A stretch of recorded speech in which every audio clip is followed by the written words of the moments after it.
This is Teachers Talk Radio, and you are listening live.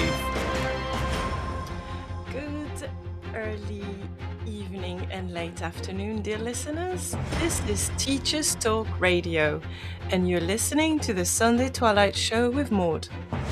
It is 5 p.m. on Sunday, the 7th of May, 2023. You can join me using the chat function. Today we discuss a topic which is masculinity in education. This is Teachers Talk Radio, and you are listening live. Tune in live at ttradio.org, or to join in the conversation, download the Podbean app and search Teachers Talk Radio. Follow the hashtag TTRadio. Tune in, talk it out with Teachers Talk Radio.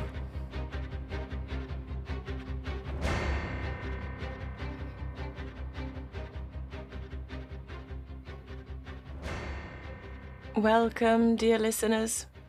Good afternoon, and I hope you had a very nice weekend so far. The sun is shining, so all is well. This is my 36th radio show as your hostess, and I'm delighted to share this experience in your company. But first, I have to introduce myself for any potential new listener.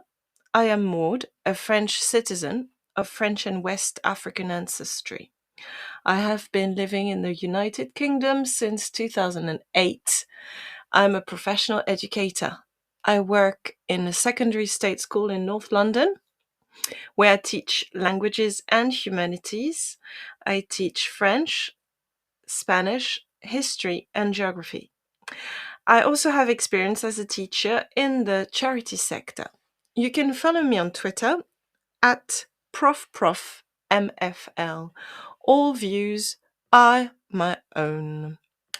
So today I would like to focus on one topic that I am not a specialist of, but it is very relevant to me as an educator and in my daily working life and also at home because I am a parent of a boy. So the podcast and discussion will both be on the topic of masculinity in education. This is mostly relevant to parents who have children of both genders, maybe in particular of boys, people who work in the education sector, students of both genders, and the curious and savvy who want to know what the next generation is being taught in schools. So first, it is important to start with the roots of the words we use, and we're going to look into the term masculinity. So what does masculinity mean? So this echoes another podcast I did previously on femininity and feminism in education. We are examining the other side of the coin today, and this is masculinity. Masculinity means the qualities or attributes that are regarded as characteristic of men or boys. So the qualities that are attributed to boys or men at a particular time, place, and era.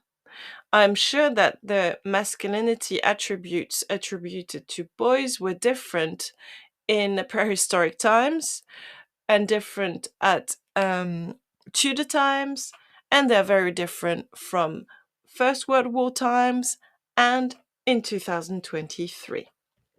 Now, there are some traditional, biased gender stereotypes that are associated with masculinity attributes. They are the cliches that we're familiar with. I would say they represent a 19th century vision of masculinity. As such, they are a social construct. As I said, they might be very different depending on which country we live in and which era we live in. But let me make you a quick list of the stereotypes of masculinity in Western Europe. They might not be valid anymore. Some are still seen as being valid. So I'm going to just make you a quick list. You can see if you think they're still appropriate to describe attributes of male, men, and boys. So we have a list of adjectives: aggressive, independent, not easily influenced, dominant, active, worldly, not easily hurt emotionally, decisive, not talkative, tough, less sensitive to others' feelings, not very desirous of security, rarely cries, logical, analytical, cruel, blunt, not nurturing. So, this is a list of gender stereotypes attributed to men. So, already, I'm sure you can react to this list, and you might know many, many men who do not follow these traditional gender stereotypes. So, we are constantly challenging these old fashioned stereotypes, saying that in media, on social media, and in mass pop culture, in films, and series, we do still see these stereotypes being broadcast. It is important to know that as educators, we strive to be gender fluid in our approach and to avoid biases and any prejudices. We are human beings, though, so it does happen that we are biased. It can be unconscious or it can be still conscious as well. But any educators in the UK will endeavor to try not to project too many biases onto their students. Now, when we look at the literature around educating boys, the challenges that it requires and creates, we have a wide spectrum of views, opinions, and many different, sometimes contradictory advice given on how to educate boys in the UK. Some practitioners will recommend teachers should teach distinctively to boys, which means that they should have different strategies for boys and girls. In some schools, this led to separating boys and girls in certain subjects. For instance, I know of two local schools where I'm based in North London that have elected to teach girls science separately from the boys. The reasoning is that girls were often feeling less confident and were not inclined to elect some subjects, such as STEM subject, science, computing, and technologies. So they have created lessons only for girls and they try to use different strategies. I'm quite interested in this. However, I could not find any data online to see what the results of this separate teaching were. So I'm very interested, and if you know anyone who has trialed teaching girls and boys separately in mixed schools just to see if the teaching improves, please let me know if you have any evidence or data. So, as I said, some practitioners advise separating boys and girls for very specific reasons and for very specific subjects. Others simply advocate teaching children the same the same way, but in a very inclusive way, and teaching children how to be the best version of themselves. And in that spectrum of views and opinions, we go from very gender conscious teaching to a very liberal way of teaching with very few restrictions imposed by teachers or parents and very few perceptions and expectations as far as gender is concerned. Now, I am choosing to study the issue of masculinity today because I think it is very important to see what happens in schools. In my current school, which I joined quite late, they had a very, very different experience of teaching because for almost 20 years it was a Catholic girls' school. And then it became an academy and it was open to boys. So we had transition years before 2018, and now it is fully mixed. All the students are mixed, boys and girls. We have also a few non binary students, and we can ask teachers who have been through that transition. There were in obviously a religious faith school for girls, and they went into a non-selective, non-religious academy for both genders. And when I ask the teachers how was the change, they have all noticed a very, very different atmosphere in the school. It was quieter, it was less noisy, and there was less behavior issues, or a different type of behavior issues. There was maybe less aggression generally, although there was still bullying and girls having issues with friendship.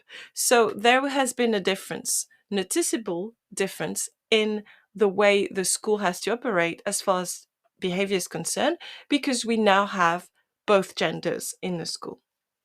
So it was interesting to ask the teachers. Now, when I look at publications concerning education, what I notice is that there is a worry about masculinity in education. And the worry is that these stereotypes, these old school 19th century stereotypes that I described earlier, have still a very predominant influence on minds, and they create a lot of issues in our schools. If you want to know more about this, the issue of, we call it hyper masculinity in schools or toxic masculinity, you can watch a TED talk on YouTube. It is Robert Salem, Salem. He is an American Lebanese educator, and he describes all the consequences of having these biased, stereotyped vision of masculinity pervading our schools currently. It is quite an important TED talk, so if you have the chance, it's about 20 minutes. Please check it out. Now, the term masculinity is a positive term. It is about praising boys for who they are and so that they can achieve the best of who they are, which is fine.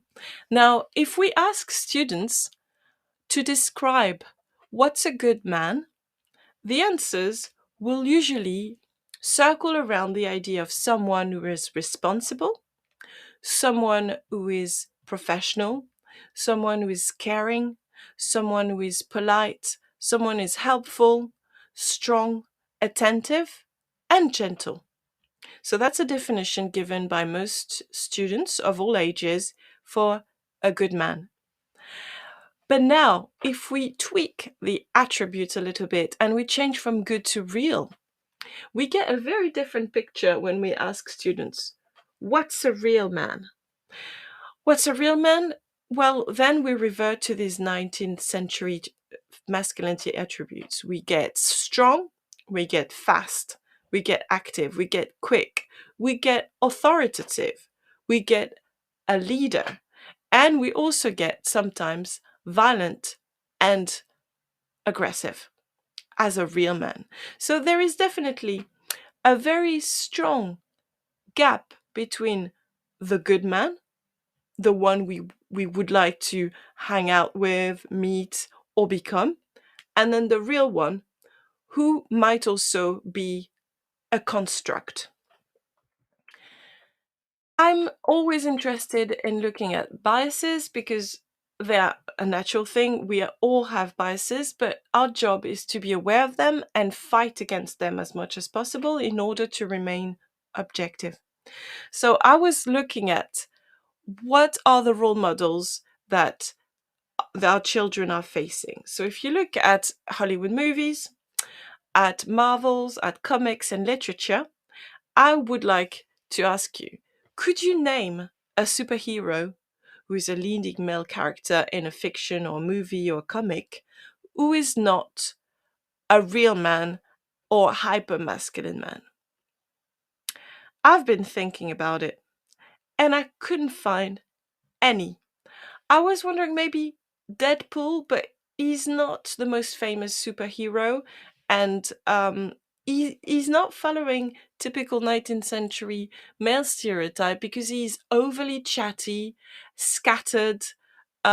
He's still physically strong and active, but I think his prowess or his superpower is more in the gift of the gob and his chatting, actually. So that was the only one I could come out with who is not particularly hyper masculine.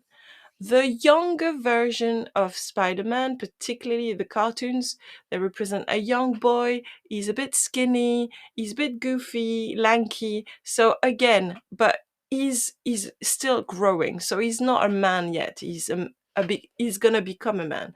So I'm not sure I can find a superhero in pop culture who doesn't refer to these 19th century masculinity stereotypes.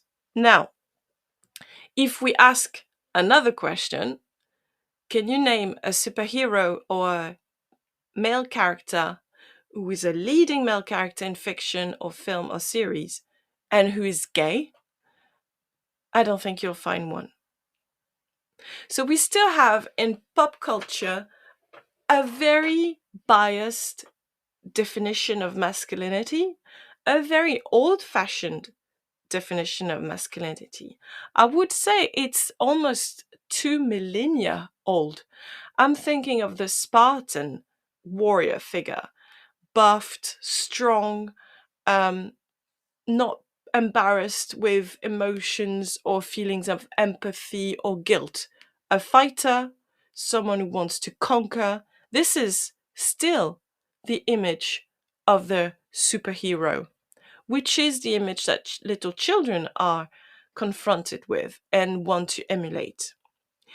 If you want to read more about the image of the superhero in pop culture, there is a research paper dated from 2016 by Jennifer Volintin, and she's a graduate research at the University of Northern Illinois in America, and her research paper is entitled The Gendered Superhero: An Examination of Masculinities and Feminities in Modern Age DC and Marvel Comic Books. So, still a very old fashioned way of seeing a strong lead character in movies. Old school masculinity, the one that is a bit of a caricature with the Spartan warrior, or the one described in this movie from the 90s, Fight Club. This is a masculinity that Robert Salem argues is toxic for our society as a whole. It is toxic to young modern men, it is toxic to their partners, and it is toxic in daily occurrence. So, if we look at the writing of the consultant psychiatrist at the Priory Hospital in Roehampton, she's called Dr. Natasha Bijlani, and she says that it's really important as educators we are aware that stereotypes and expectations of hypermasculinity can damage men first. Because when we want men to comply and fit in a box, which is an outdated idea of what a man should be, these men are going to try and emulate it. They're going to try and comply. And the problem is, they will not be able to because these people are not real. There is no such thing as a superhero. And in order to achieve or emulate this superhero, this leads to men feeling trapped. And they have also a high risk of developing a mental health issue. And this is probably, according to Dr. Natasha Bijlani, why a number of reasons, including stigma and the traditional strong male stereotype, are still prevalent in our 2023 society. We still see a man suffering from a mental illness as someone weak.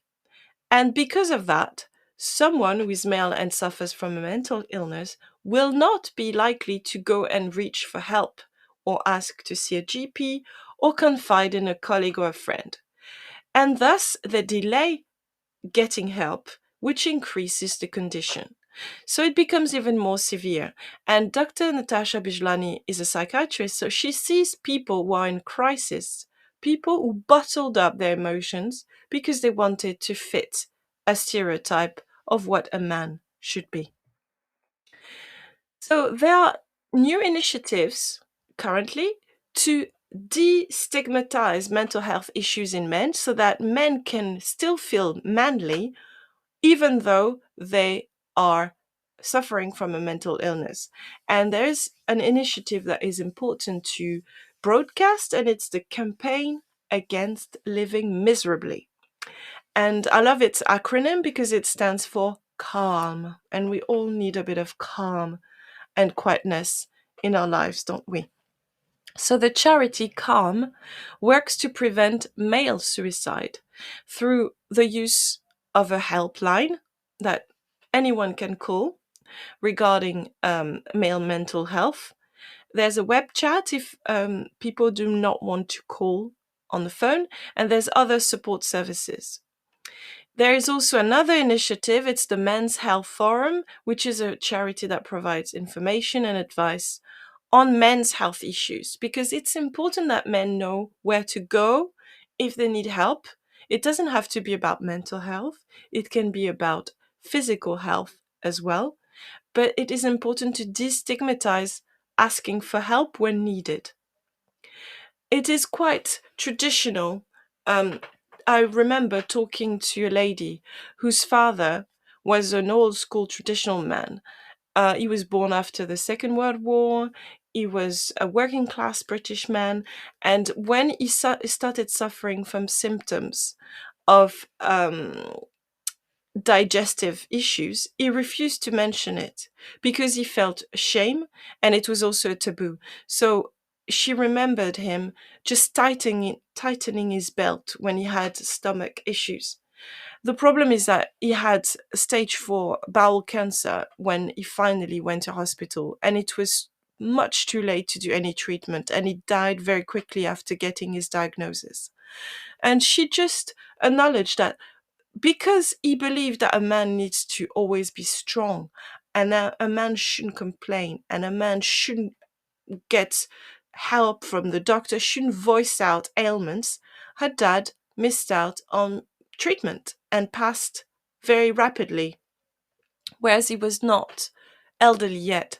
So this is a very important health issues for men in this country.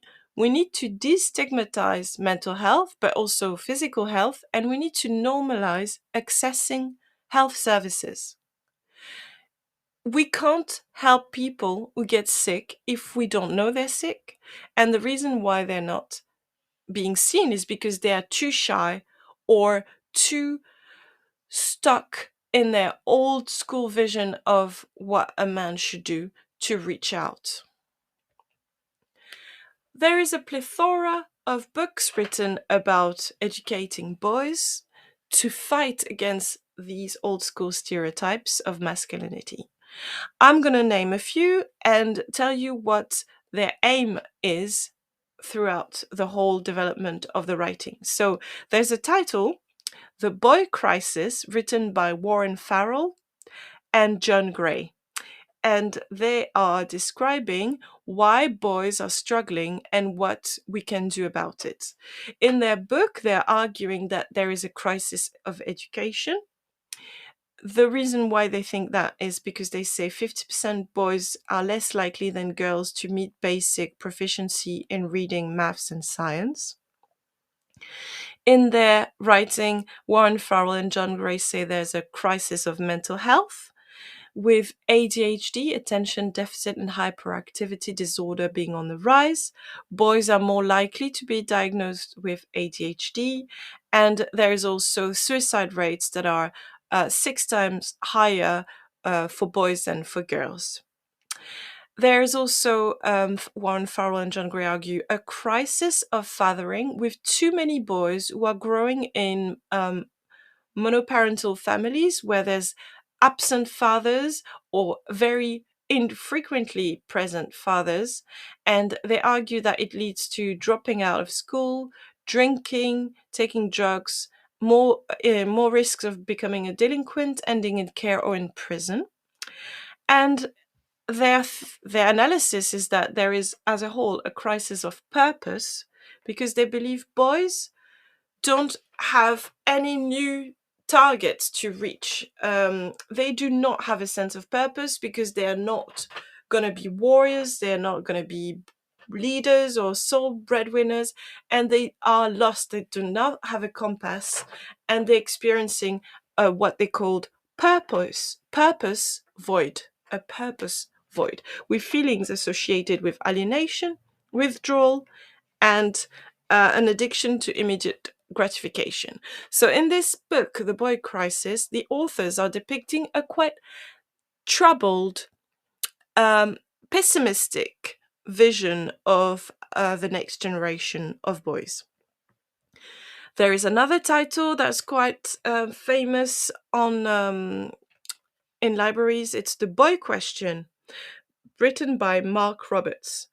And in The Boy Question, we raise the issue of what can we do to make boys more successful at school? So here, it's not so much societal family issues that I explore. It's more about some significant barriers to male academic success. And the author, Mark Roberts, argues that children who are boys suffer sometimes from a lack of motivation, particularly in secondary school. They have a poor attitude to learning, which translates as lower literacy levels, and also a general reluctance to read for pleasure or to write at length. Again, this is publication, this is research papers, but also essays. So they reflect the views of the writers. We follow a spectrum from quite a negative, pessimistic outlook with the boy crisis to something a little bit more objective. We have Boys Don't Try by Matt Pinkett and Mark Roberts again, rethinking masculinity in schools. In Boys Don't Try, the authors, Pinkett and Roberts, are saying that there is, again, a lack of interest in studying amongst too many boys, that usually the ones who are excluded are boys, and that boys suffer from mental health issues. They develop sexist attitudes because they also have an inability to express emotions. And in that book, Pinkett and Roberts are arguing that traditional idea of masculinity, the what I call 19th century vision of masculinity, is still having too much of a negative impact on boys. In the book, they detail issues linked to family with disadvantage, poverty, but also issues relating to how we relate to one another with relationships, violence, peer pressure, and social media and pornography, which affect boys' view of maleness, masculinity. And in the book, Pinkett and Roberts offer examples of how to challenge these issues as a teacher and educator. At the other end of the spectrum, if we look at the literature, we have Educating Boys, Helping Our Boys to Succeed at School by Michael Irvin. And Michael Irvin is more optimistic in his outlook. I would say he's very different from the authors of The Boy Crisis, John Gray and Warren Farrell. Michael Irvin sees our current generation as boys that are absolutely fine, who do not have toxic features. They don't need to be fixed. Michael Irvin argues that what needs to be fixed is the way society treats boys and girls and the way we educate them at school. So Michael Irvin is asking parents and educators and governments to change the way schools function so that teaching practices, environments are better suited to our teenagers to encourage their social development. So read the books, make your own mind, just be aware that there is definitely an agenda, sometimes very pessimistic, sometimes very optimistic, and usually the truth lies somewhere in the middle. Before we reach the topic of hypermasculinity, I'm just going to let you listen to the news and we'll get back to our masculinity topic straight after. Thank you for listening, dear listener. This programme has been brought to you by the Happy Confident Company. Our clinically approved, ready-to-go wellbeing and mental health programme will help your pupils thrive. In only 10 minutes a day, you'll be able to deliver social and emotional learning and wellbeing tools throughout your school. To find out more, visit us at www.happyconfident.com. This is Teachers Talk Radio, and this is Teachers Talk Radio News.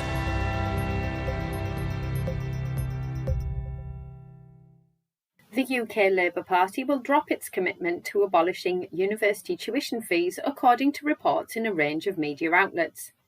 This is seen by some as another reversal of pledges made by leader Sir Keir Starmer when he first became leader. He told BBC radio outlets that we find ourselves in a different financial situation than when commitments were first made. But he also added that the party was looking at a number of options for reforms to higher education funding. Sir Keir blamed shifting economic circumstances brought about by the pandemic and Russia's invasion of Ukraine. Student finance was also in the news as financial expert Martin Lewis outlined the three main changes coming in for new university starters in England in September.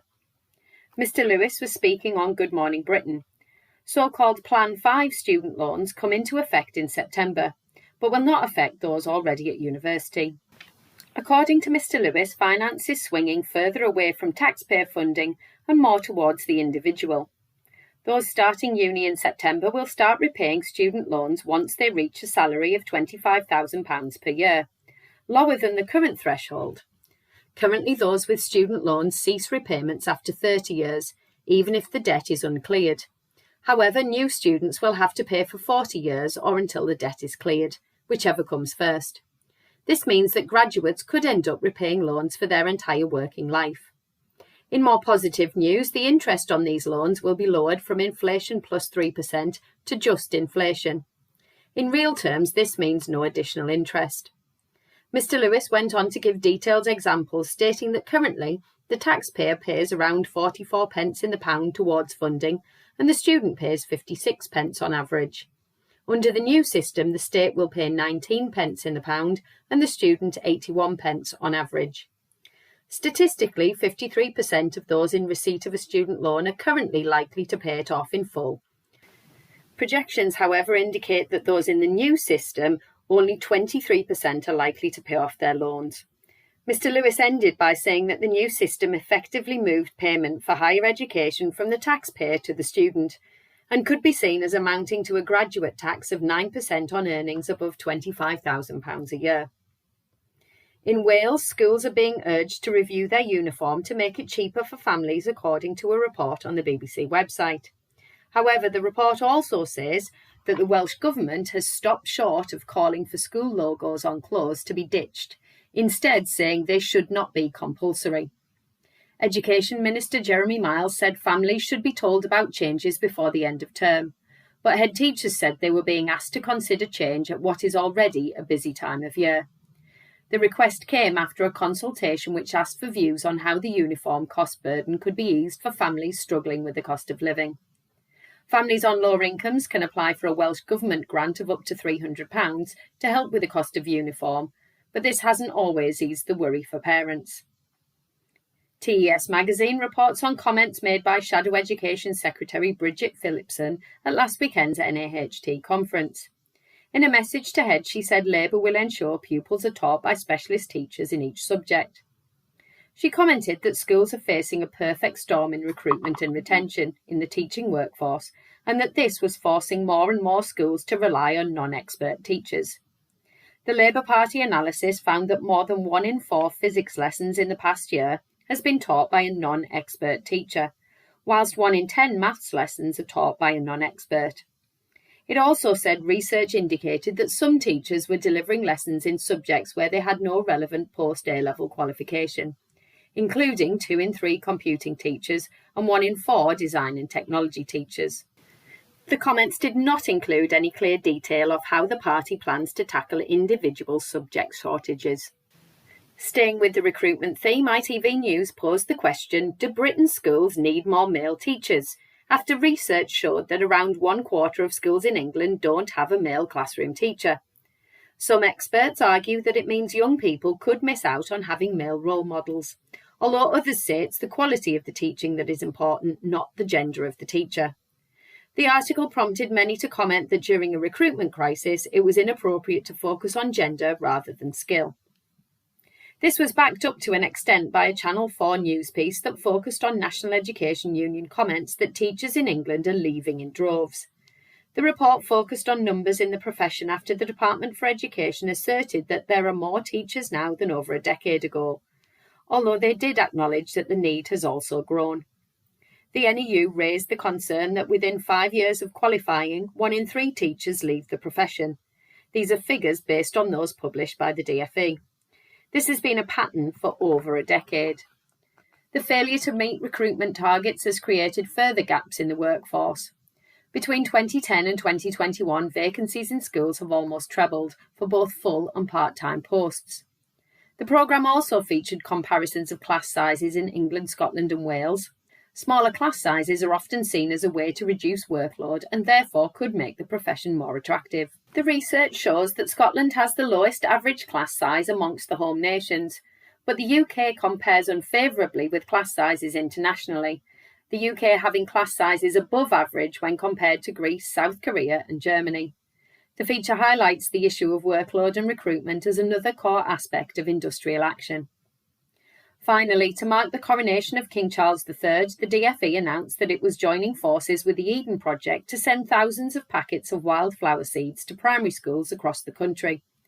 In an initiative designed to mark the event as well as help children learn about biodiversity, around 40 rugby pitch-sized meadows could be created. The plan was met with enthusiasm by some, although many have criticised the cost of this at a time when funding for schools is so hotly debated. This has been your Teachers Talk Radio News with Joe Fox. This is 2 Minute Tech with Steve Woods, your tech briefing on Teachers Talk Radio. Hello, this week I'm going to talk about revision. Lots of our young people are turning to social media for advice, and the hashtag study tips is full on trending. Get me using buzzwords. I am so down with the kids. Anyway, this could be a secret weapon that you could untap simply by being a devoted listener and not skipping past me on Podbean. We all know there are millions of factors that come into play, like sleep, nutrition, hydration, actually being in school and actively participating, but that doesn't matter on social media. And let's face it, any revision beats no revision. So here is what I've found. Read it 10 times, say it 10 times, write it twice. No research quoted, no posh name, just a good idea that our kids are listening to because it isn't being said by their teacher. Yet. Another I found was use flashcards. I mean, why have no teachers ever thought of that? It's okay though, now social media is telling our young people to do it, they will. Just provide cards, writing utensils and a link. One of my favourites, give yourself no other option. Remove all distractions. Switch your phone off and put it in the room. You have no other option but to be incredibly bored or study. Yes, this is a technique that is trending. There are loads of good tips out there, all of which we clearly have never tried to use with our pupils. Let me finish with something nobody has ever thought of. Make a revision calendar. Mind blown. We could have been recommending this for years. There are even newly developed methods with catchy titles like the 2357. No, it's not a new Netflix series. You count backwards from the night before the exam, 2 days, 3 days, 5 days, and 7 days, and they are your revision sessions. All of these tips and more have only just been invented, so we seriously need to encourage our young people to get on social media and learn how to revise in the countdown to exam time. As always, if you have a tech question or any revision tips, why not get in touch at TT Radio Official. I'm Steve Woods, and that was 2 Minute Tech. 2 Minute Tech with Steve Woods, your tech briefing on Teachers Talk Radio. Thank you for listening to the news, dear listeners. I found it really interesting to see there was a survey and a talk about the importance of having male teachers in schools. We're talking about masculinity and education today, and I have to say that diversity is always very, very important. Sadly, from 76 to 78% of teachers are women in the UK. a very big majority. So we do not have equality in that regard. We need more male teachers. It's good for staff. It's good for pay. Pay increases when there's more males, sadly. And also, it's good for students. We want more diversity. We also want non binary teachers. We want teachers who have disabilities. We want teachers who are LGBTQ. We want teachers who are from all over the world, because when we are more diverse, we're more inclusive and we're more tolerant as a society. So, yes, definitely, I believe that having male teachers is good. It encourages children to consider the profession. We have a teacher retention crisis. But we do not have to do that alone. We also need to change the way we value masculinity and what it means. What is hypermasculinity, or as we call it, toxic masculinity? Well, it is an attitude or a set of social guidelines stereotypically associated with manliness that often have a negative impact on men, on women, and children and society in general. And the term toxic masculinity doesn't mean that being man is inherently bad. It just means that there's a vision of hypermasculinity that is damaging. What is this vision? Well, and what does it do in schools? Well, I'll give you a few examples. Hypermasculinity looks like this in a school. It looks like homophobia and transphobia. It looks like sexual abuse against other peers and teachers. It looks like sexual harassment online, sharing pornographic pictures, or coercing someone to share pornographic pictures. Hypermasculinity also can look like verbal abuse, online harassment. Hypermasculinity can also lead to bullying. It leads to physical violence, intolerance, misogyny, and sexual bullying. And who are the victims? Well, the perpetrators are the first victims, and then the boys and the girls who are also involved, and their parents, their teachers, and the whole of society. If we have schools where there is sexual harassment and online sexual bullying, we are not going to have children who are able to learn, because they'll be traumatized and they will not be happy individuals. Does testosterone play a part in these hypermasculine traits that we are denouncing? Misogyny, homophobia, transphobia, violence. Well, testosterone does not explain why hypermasculinity is predominant and detrimental. There has been some studies that linked the absence of testosterone with lower levels of aggressive behavior. This has been studied when there's a case of castration or replacement, but the evidence doesn't show that it is testosterone that drives aggression in some species. We think it is lacking the research to prove that testosterone increases aggression and violence and misogyny, etc., because we don't have enough studies that have pharmacologically manipulated testosterone concentrations to prove that testosterone is a direct link. So far, we lack pragmatic evidence and scientifically based evidence. It appears that testosterone, when it's in high concentration, can lead to aggressive behavior. But what we notice when we look at the rates of femicides and domestic violence is that it is more often caused by a social construct than by a biological event. Mental health of boys and men is a big issue currently, and we should talk more about it. According to recent data from the Office for National Statistics, ONS, suicide is the leading cause of death for men aged 20 to 49 in the UK. So it's not car crashes, it's not drugs, it's not COVID, it's suicide. In 2019, 4,303 men took their own lives, and that was 75% of all suicides. So men are at high risk of dying of suicide in the country. The health charity Mind found that 59% of men in the UK have experienced a mental health problem, such as depression or anxiety. So, if you look at 10 men in the street, more than 5 of them will have experienced mental health issues. But only a third of them will have asked for help to a medical professional. So, men are less likely to ask for help, they are less likely to see a professional, and they are less likely to ask their peers or their family and kins to help.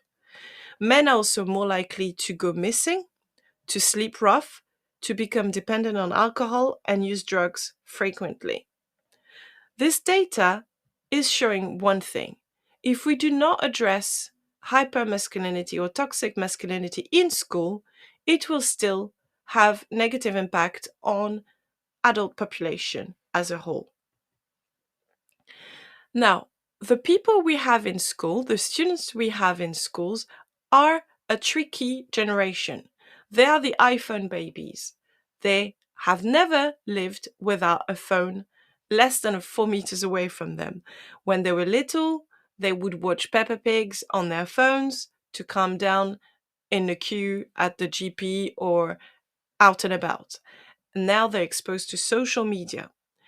Let's remember that the youngest age when a boy is watching pornographic material in the UK is from the age of 9. From the age of 9 to 11. From 9 to 11, children are exposed to toxic visions of sexuality with hypermasculinity at its core. We do not know the long-term side effects of this early exposure to toxic content. As parents and educators, we have to understand that we cannot protect our children from these social media, the internet, and pornographic content the way some previous generations could have been protected. So it is our duty to educate our children about sex in a positive way. We can also maybe control access to phones, but remember, other children have phones. So, whatever we do, our children will be exposed to content that is detrimental for their self expression and their body positivity. The only thing we can do is try to influence them in a positive way and show them that there's alternative ways of living. Awareness is essential for parents first. We need to be aware of what goes on in our children's minds and in that generation, the iPhone babies, as I call them. The only way we can help our children is through mindfulness. We need to be able to teach our children how to perceive emotions. When our child is sad, we need to ask them, are you sad? Why do you think you're sad? What happened? What made you sad? We need to encourage them to name the feeling they're experiencing. And if they're angry, we need to also say, are you angry today? What do you think made you angry? What can I do to help you? How can we teach our children to regulate their emotion?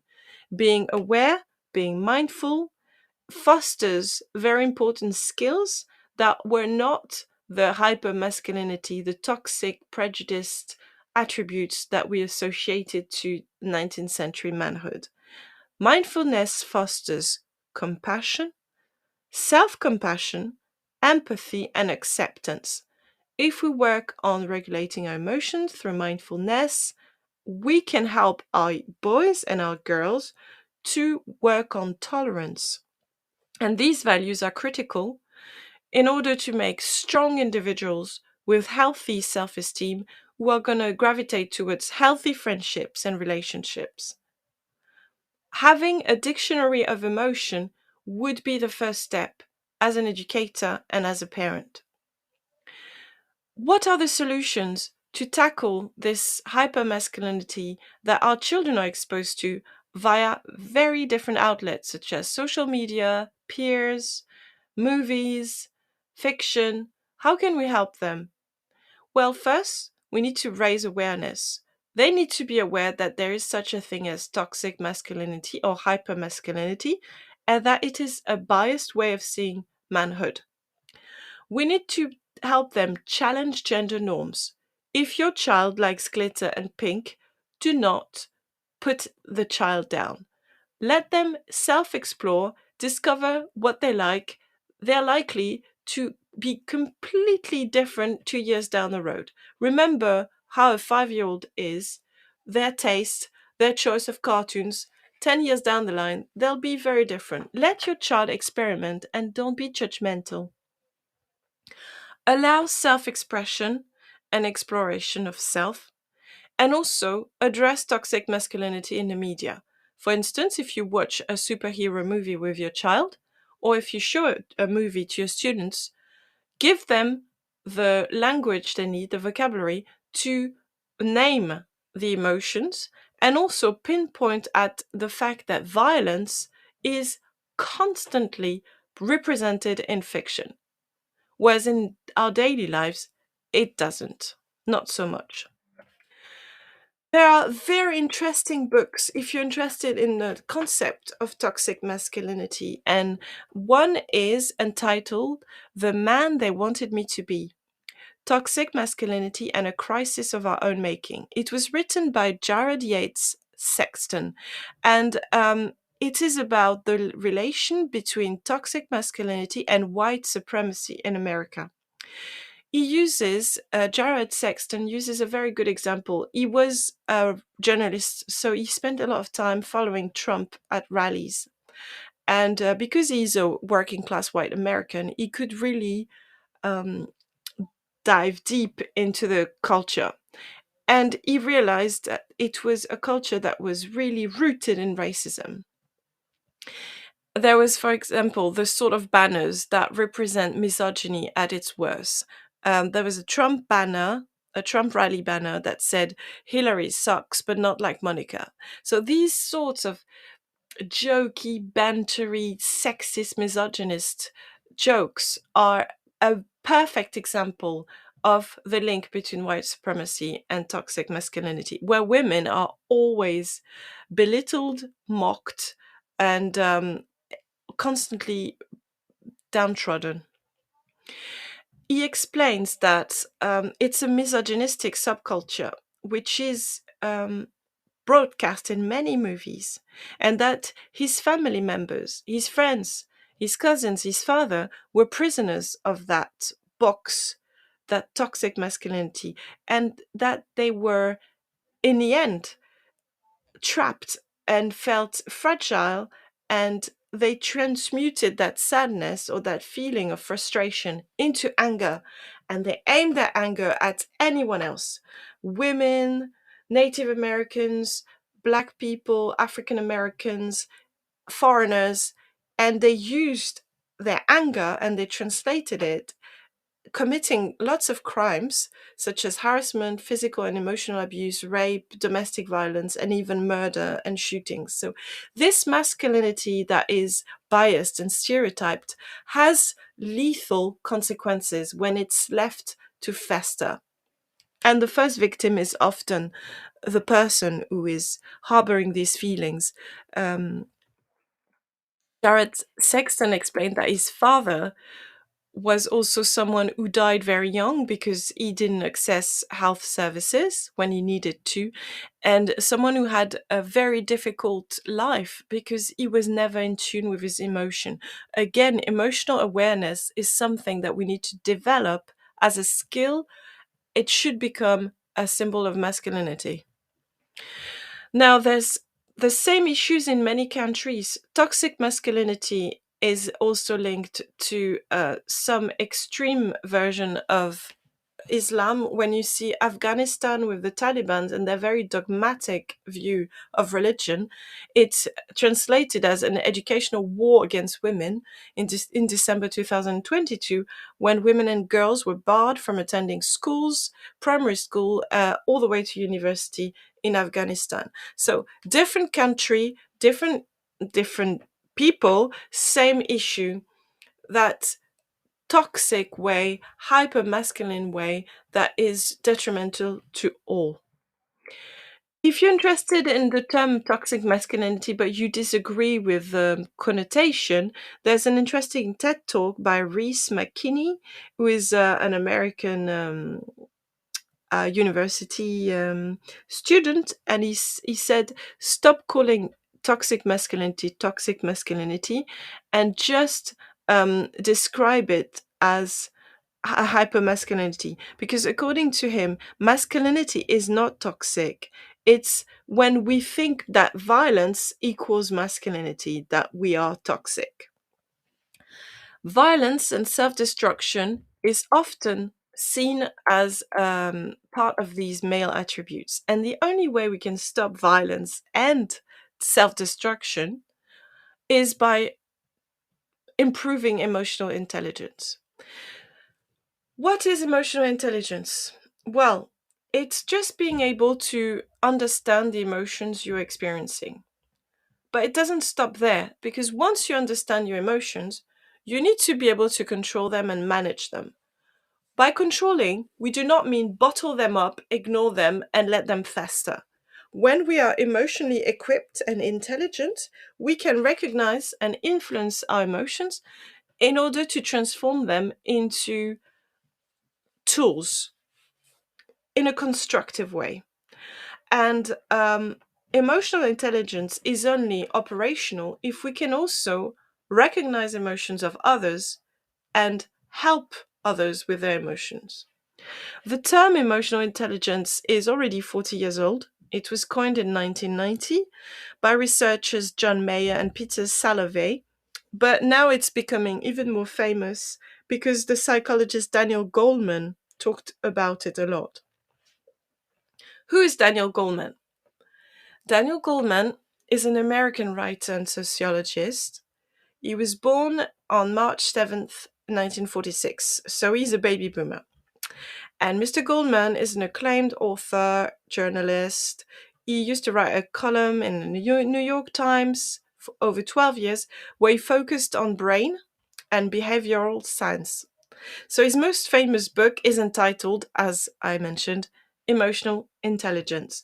And it's been a bestseller. You can find it translated in many languages. And we need to understand that emotional intelligence is not something we should just study when we're at university or when we join the corporate world. We should teach emotional intelligence at school. The only way to help boys to get rid of these hyper-masculine traits that have been broadcast and emphasized and promoted for the last 2,000 years, the only way we can help them is to give them training on emotional intelligence. We need to teach all our students from a very young age how to read emotions on people's faces. I'm thinking we could use flashcards to help them. That would be great for everybody, not just for neurodivergent students, by the way. We could encourage students to write a diary, and the topic of each day would be, what sort of event happened to me, and how did I feel when it happened to me, and how did I react? And the aim would be to try and influence the way we react so that we are more constructive and we avoid conflict. That would be the first step towards regulating our emotions.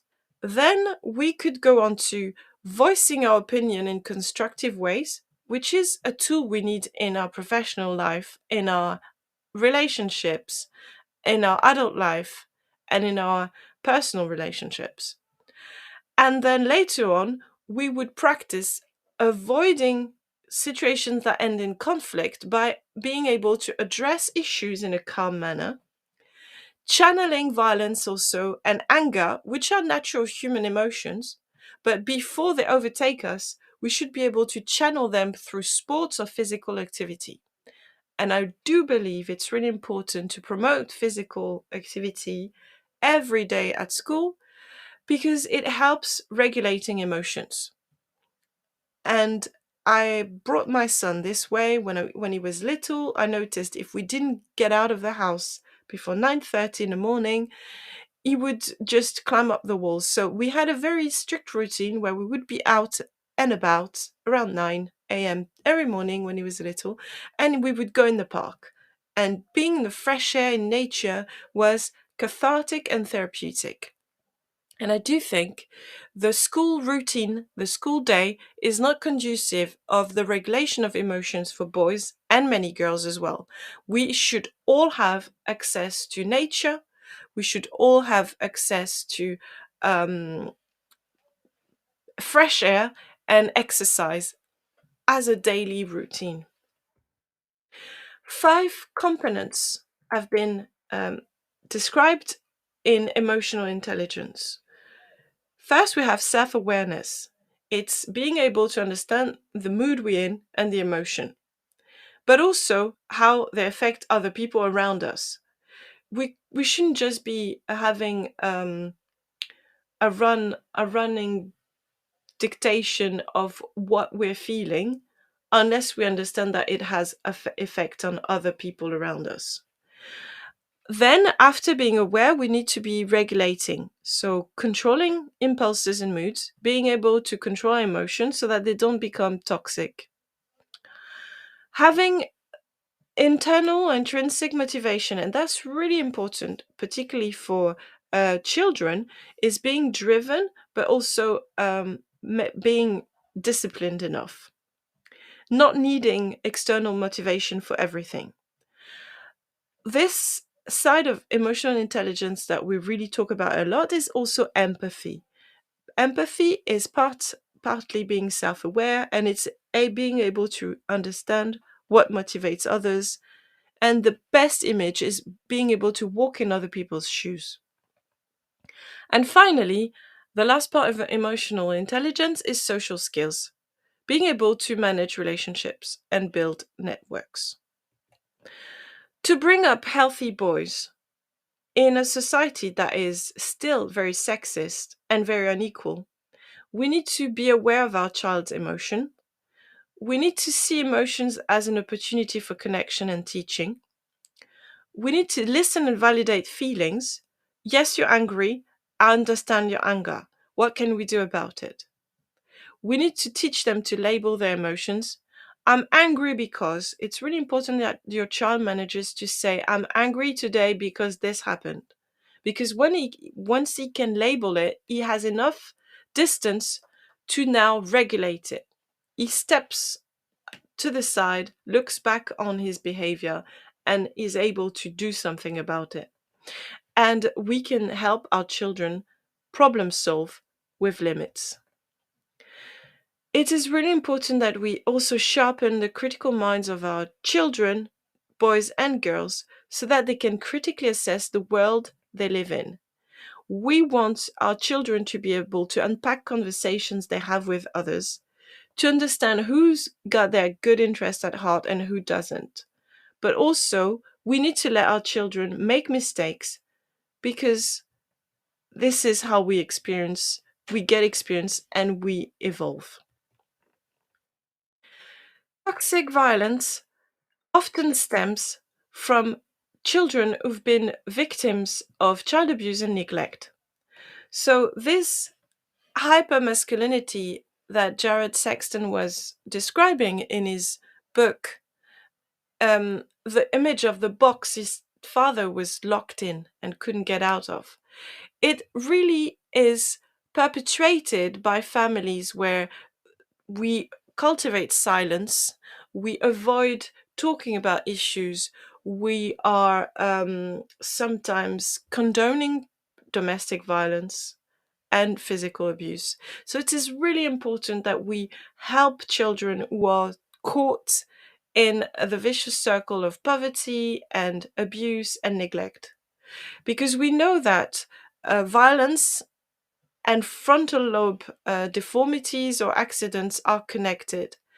There has been case studies in psychology backed since 1835 that report an onset of antisocial personality traits with frontal lobe injury. And we also know that when children are affected by fetal alcohol syndrome, their frontal lobe is not developing properly. So there is an association between frontal lobe dysfunction and increased aggressive and antisocial behavior. So we need to be really targeting families where children are at risk of neglect so that they do not go on to develop these sort of injuries to their psyche or to their brain, and avoid the early onset of antisocial personality and violence. This is a way to target criminal behavior before it's actually happened. I'm going to give you the example of what goes on in New Zealand. New Zealand is a developed country. New Zealand had a female prime minister, and yet 1 in 3 women in New Zealand will be victim of male violence. New Zealand has the highest rate of domestic violence in the world compared to other OECD countries, so countries in the same economical background. So the OECD is the Organization for Economic Cooperation and Development, and it contains 38 member countries. It was founded in 1961, and its purpose is to stimulate economic progress and world trade. So we can see that in developed nations, where people have access to education and healthcare, there is still too much male violence. As I said earlier, we cannot shelter our children from these stereotypes of male hypermasculinity. There is sexualization and erotization of violence in mass media. Remember this Dolce Gabbana campaign in 2011 that with models mimicking the postures of a gang rape. It is predominant in culture where we show violence, we show shootings, we show domestic violence, and we glamorize it. So this is something we cannot yet stop, but we need to teach our children to be able to look through it and see the manipulation. It is important to work on critical thinking. For instance, the Italian fashion company Relish was criticized a lot for showing pictures of Rio de Janeiro police officers groping models. It was a billboard campaign in Italy for spring-summer clothing 2009. So this is how we normalize domestic violence and violence against women. It's that misogyny that's pervading all aspects of mass pop culture. If we want to teach boys, we need to recognize all the things that they're exposed to, but we also need to be aware of the difficulties they encounter. And as you know, I teach MFL, so Modern Foreign Languages, and there's been a lot of literature written on the fact that MFL is not a subject that is very popular with boys. Boys' performance and boys' motivation in learning foreign languages has always been historically a bit shaky. We have more girls who take languages, and there's been lots of research on this. I've been reading the Barry Jones archive on the Association for Learning Languages website, and he said that in relation to MFL, boys' enthusiasm for the subject was really strong in the early years, when they're 11 to 12, in years 7 and 8, and then it slowly becomes less, and the children do not choose it as an option. So there's many reasons why, and it's been studied. A lot of boys feel like they are not given the choice and they have to study a language, and this may foster resentment. The best way, I believe, to help boys fight against this hypermasculinity, this toxic masculinity that has an impact on their learning, is to ask them what they want to do at school and to let them choose their options. I strongly believe we need to let students choose from a certain number of options so that they can really embrace a subject and then do well in it. The issue with MFL is that you need intrinsic discipline, and it's sometimes hard to have the maturity in boys' development to get to that stage. It's also not something that is valued. You don't need to speak a language to go to university. So boys think about targets and how to achieve them. And if they aim for university, they will think that a language is maybe not necessary. And also where you have the issue of when there's an option that's outnumbered by girls, boys will not willingly want to choose that option. And when there is an outnumbering of boys in a subject, they also tend to have some specific behavior issues. They might be a bit louder and more difficult to manage or more demanding of attention, which also triggers relationship issues in the classroom. So boys seem to find subjects that they enjoy, and these subjects are usually the subjects they find that they succeed at. They find it maybe easier than other subjects. Boys will tend to choose subjects where there is social admiration for. So if they know that you're more likely to get a job that is well paid if you do STEM studies, such as maths, physics, and computing, they will go for that subject, even though they also like languages and other subjects. Boys also tend to choose subjects that they think are more fun, more attractive. They also see the long-term benefits to learning this subject. If there's role models who are successful in this subject, they're more likely to take this subject. And obviously, MFL is a very feminized profession. There's more women definitely studying languages. So this is a vicious circle. There's less male teachers, so there's maybe less role models that encourage boys to take this option. And boys will also choose a subject that is marked or perceived as marked more fairly. And it is true that the exams for languages have a tendency to mark really harshly, particularly the French one, in my experience and in my opinion.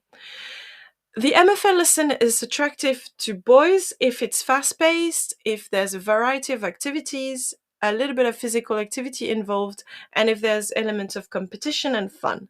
So this can explain why it's still not a very popular subject for boys in schools. Saying that, some of my most successful and favorite students are boys. So we can definitely find boys who enjoy MFL. Are they going to choose it as an option for A levels? That's a different story that I don't have time to explore today. Now, I briefly went through the notion of the outdated aspect of masculinity because it's still majorly influenced by old-fashioned principles that stem from mass culture, pop culture, movies, and fiction. I didn't have time to go into role models as such.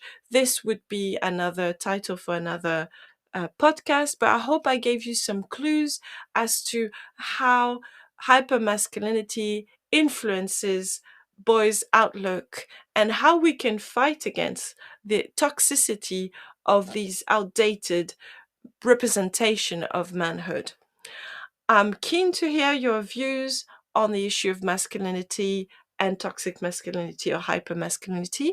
Please contact me on Twitter at profmfl to share your views. I'm going to let you listen to the news one more time. Thank you, dear listeners. This programme has been brought to you by the Happy Confident Company. Our clinically approved, ready-to-go wellbeing and mental health programme will help your pupils thrive.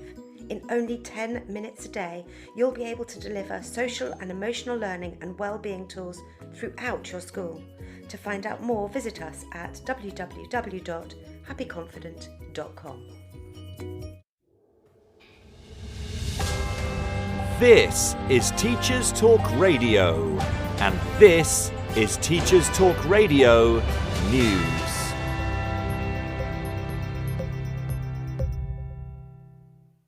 The UK Labour Party will drop its commitment to abolishing university tuition fees, according to reports in a range of media outlets. This is seen by some as another reversal of pledges made by leader Sir Keir Starmer when he first became leader. He told BBC radio outlets that we find ourselves in a different financial situation than when commitments were first made. But he also added that the party was looking at a number of options for reforms to higher education funding. Sir Keir blamed shifting economic circumstances brought about by the pandemic and Russia's invasion of Ukraine. Student finance was also in the news as financial expert Martin Lewis outlined the three main changes coming in for new university starters in England in September. Mr. Lewis was speaking on Good Morning Britain. So-called Plan 5 student loans come into effect in September, but will not affect those already at university. According to Mr. Lewis, finance is swinging further away from taxpayer funding and more towards the individual. Those starting uni in September will start repaying student loans once they reach a salary of £25,000 per year, lower than the current threshold. Currently, those with student loans cease repayments after 30 years, even if the debt is uncleared. However, new students will have to pay for 40 years or until the debt is cleared, whichever comes first. This means that graduates could end up repaying loans for their entire working life. In more positive news, the interest on these loans will be lowered from inflation plus 3% to just inflation. In real terms, this means no additional interest. Mr. Lewis went on to give detailed examples, stating that currently the taxpayer pays around 44 pence in the pound towards funding and the student pays 56 pence on average. Under the new system, the state will pay 19 pence in the pound and the student 81 pence on average. Statistically, 53% of those in receipt of a student loan are currently likely to pay it off in full. Projections, however, indicate that those in the new system, only 23% are likely to pay off their loans. Mr. Lewis ended by saying that the new system effectively moved payment for higher education from the taxpayer to the student and could be seen as amounting to a graduate tax of 9% on earnings above £25,000 a year. In Wales, schools are being urged to review their uniform to make it cheaper for families, according to a report on the BBC website. However, the report also says that the Welsh Government has stopped short of calling for school logos on clothes to be ditched, instead saying they should not be compulsory. Education Minister Jeremy Miles said families should be told about changes before the end of term, but head teachers said they were being asked to consider change at what is already a busy time of year. The request came after a consultation which asked for views on how the uniform cost burden could be eased for families struggling with the cost of living. Families on lower incomes can apply for a Welsh Government grant of up to £300 to help with the cost of uniform, but this hasn't always eased the worry for parents. TES magazine reports on comments made by Shadow Education Secretary Bridget Phillipson at last weekend's NAHT conference. In a message to Head, she said Labour will ensure pupils are taught by specialist teachers in each subject. She commented that schools are facing a perfect storm in recruitment and retention in the teaching workforce, and that this was forcing more and more schools to rely on non-expert teachers. The Labour Party analysis found that more than 1 in 4 physics lessons in the past year has been taught by a non-expert teacher, whilst 1 in 10 maths lessons are taught by a non-expert. It also said research indicated that some teachers were delivering lessons in subjects where they had no relevant post-A-level qualification, including 2 in 3 computing teachers and 1 in 4 design and technology teachers. The comments did not include any clear detail of how the party plans to tackle individual subject shortages. Staying with the recruitment theme, ITV News posed the question, do Britain's schools need more male teachers? After research showed that around 1/4 of schools in England don't have a male classroom teacher. Some experts argue that it means young people could miss out on having male role models, although others say it's the quality of the teaching that is important, not the gender of the teacher. The article prompted many to comment that during a recruitment crisis, it was inappropriate to focus on gender rather than skill. This was backed up to an extent by a Channel 4 news piece that focused on National Education Union comments that teachers in England are leaving in droves. The report focused on numbers in the profession after the Department for Education asserted that there are more teachers now than over a decade ago, although they did acknowledge that the need has also grown. The NEU raised the concern that within 5 years of qualifying, 1 in 3 teachers leave the profession. These are figures based on those published by the DfE. This has been a pattern for over a decade. The failure to meet recruitment targets has created further gaps in the workforce. Between 2010 and 2021, vacancies in schools have almost trebled for both full and part-time posts. The programme also featured comparisons of class sizes in England, Scotland and Wales. Smaller class sizes are often seen as a way to reduce workload and therefore could make the profession more attractive. The research shows that Scotland has the lowest average class size amongst the home nations, but the UK compares unfavourably with class sizes internationally, the UK having class sizes above average when compared to Greece, South Korea and Germany. The feature highlights the issue of workload and recruitment as another core aspect of industrial action. Finally, to mark the coronation of King Charles III, the DFE announced that it was joining forces with the Eden Project to send thousands of packets of wildflower seeds to primary schools across the country. In an initiative designed to mark the event as well as help children learn about biodiversity, around 40 rugby pitch-sized meadows could be created. The plan was met with enthusiasm by some, although many have criticised the cost of this at a time when funding for schools is so hotly debated. This has been your Teachers Talk Radio News with Joe Fox. This is 2 Minute Tech with Steve Woods, your tech briefing on Teachers Talk Radio. Hello, this week I'm going to talk about revision. Lots of our young people are turning to social media for advice, and the hashtag study tips is full on trending. Get me using buzzwords. I am so down with the kids. Anyway, this could be a secret weapon that you could untap simply by being a devoted listener and not skipping past me on Podbean.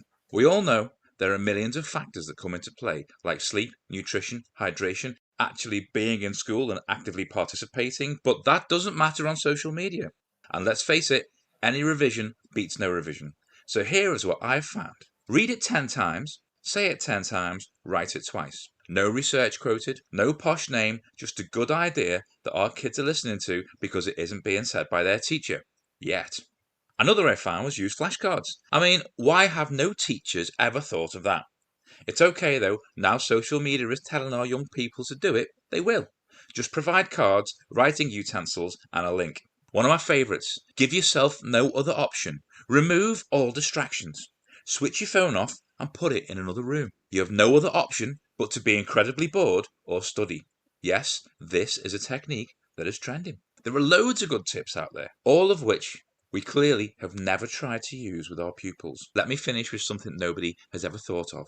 Make a revision calendar. Mind blown. We could have been recommending this for years. There are even newly developed methods with catchy titles like the 2357. No, it's not a new Netflix series. You count backwards from the night before the exam, 2 days, 3 days, 5 days, and 7 days, and they are your revision sessions. All of these tips and more have only just been invented, so we seriously need to encourage our young people to get on social media and learn how to revise in the countdown to exam time. As always, if you have a tech question or any revision tips, why not get in touch at TT Radio Official. I'm Steve Woods, and that was 2 Minute Tech. 2 Minute Tech with Steve Woods, your tech briefing on Teachers Talk Radio.